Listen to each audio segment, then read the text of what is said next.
এসব কি হচ্ছে? মিস সুজন, এসব আমাদের জন্যই হয়েছে।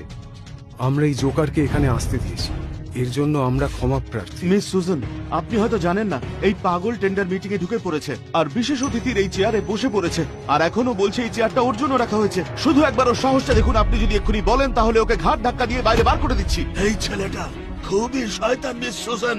এ শুধু 4টে মহান ফ্যামিলিকে অপমান করেনি, বরং এ মহান শিল্লার ফ্যামিলিকেও অপমান করেছে। যদি আপনি অনুমতি দেন তাহলে এক্ষুনি ওকে বাইরে বার করে দিচ্ছি। আরে এই বোকা, তুই দেখতে পাচ্ছিস আগেই যদি আমাদের কাছে ক্ষমা চেয়ে নিতি তাহলে সারা জীবন তোকে সুখে শান্তিতে জীবন কাটাতে দিতাম, কিন্তু সেই সব সুযোগ তুই হারিয়েছিস। এখন তোকে ভগবান এসে বাঁচাতে পারবে না। অনেক কথা বলছো তুমি। শোনো জর্জ, তুমি কি এখনো বুঝতে পারছো না? মিস সুজেনও এখানে চলে এসেছেন। তোমার যদি এখনো বোধবুদ্ধি না হয়, মাই ফ্যামিলিও কিন্তু তোমাকে কোনোভাবেই বাঁচাতে পারবে না। ক্যাথরিন, তুমি এটা বলো, তুমি কখনো দেখেছো কোনো মালিককে কোনো কর্মচারীর কাছে ক্ষমা চাইতে?